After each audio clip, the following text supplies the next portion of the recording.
Hey guys, my name's Feryl. Welcome back to the United Kingdom, where I make stuff for Ken and for fun. And so far we've got the burger restaurant, the kitchen and the rooftop garden all sorted, using our LOL OMG house as inspiration for the Mojo Dojo Casa house, the most Kentastic, Kenergetic house that I can create. So yeah, so far we've got this lino type flooring with neon signs around the walls and some kind of like sunburst faded colours. So I cut down some thick card to be able to fit the flooring here. The flooring is slightly bowed, so underneath this I am going to put some paper. You'll see that a bit later on. But I've cut these to the exact size, and what I want to be able to do is create that checkerboard flooring. I think it's essential that we do have a light up diner sign. At the end of this, I'm chuffed with what I was able to achieve, but I do think I'm going to have to remake this in the next video. It doesn't match the whole vibe.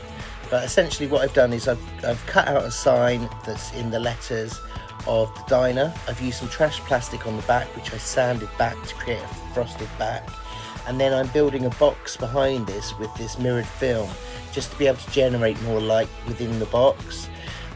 What I'm doing is I'm running the lights from the kitchen.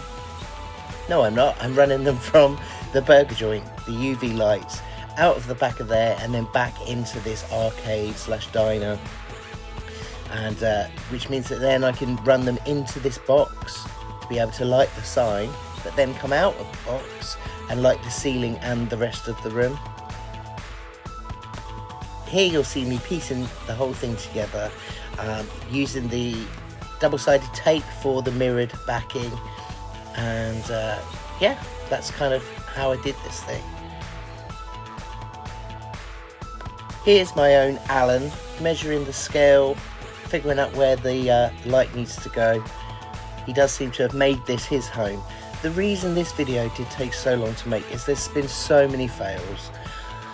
I've really been trying to incorporate the energy of Ken and his crew along with the original vibe of the LOL house, and it's not been easy. I feel like I've lost a bit of Ken along the way, so there's been some fails, and I'm kind of going to show those as well as the successes.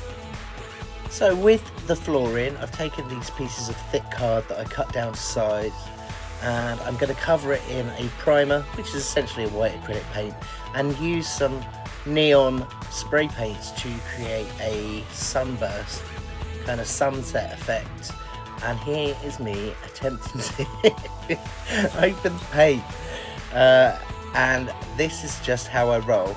It wasn't supposed to come out like that, but it was exactly the amount of paint that I needed for both pieces. So, you know, it all works out in the end. Using a foam roller, you'll get a much more even coat of paint.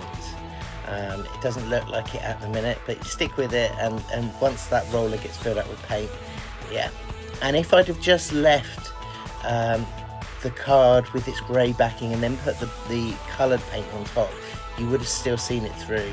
And what I'm trying to do is create a really bright room with not much lighting. Because it's UV lighting across the ceiling, I'm using the neon fluorescent paint to be able to light up that whole room and give it that real arcade feel. So it occurred to me that we need some form of gaming if this is going to be an arcade, right? So using a bit of my imagination, don't ask me how I came up with this thing. I watched some videos on how other people did similar kind of pinball machines, but ultimately this was a lot of just tinkering around, and I will put the finished result into the video. At the moment it is still a work in progress.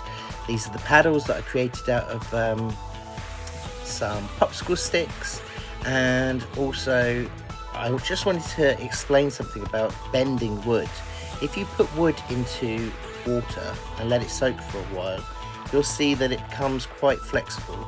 You don't want to bend it too far too soon, because otherwise it will split. But if you need to create curved edges, which in the original version of this, I wanted to create something that had the ball fly out of, which was arched. But yeah, so I'll show you the finished result of that later. Here are the floors dry, and I covered them in a clear sealant just to spray varnish. And now I'm going to mark a grid all along this so that therefore I can create the tiles for the lino flooring.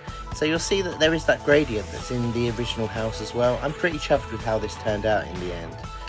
The ceilings of the ground floor have this brushed metal effect. So what I'm going to do is I'm going to take the ceilings from that room and using some double-sided tape cover it in this mirrored card, and that way it will generate more light around the room as well. And here's a first look at how the back wall came out. I'm happy with the flooring, I'm happy with some of the lighting, not the dino sign, but I realised that this video is late. I needed to put something out there. Just to explain, I want to create some different zoning areas that make use of the whole space. I'm in the process of creating a neon sign that shows where you need to collect your orders for food on the inside of the arcade.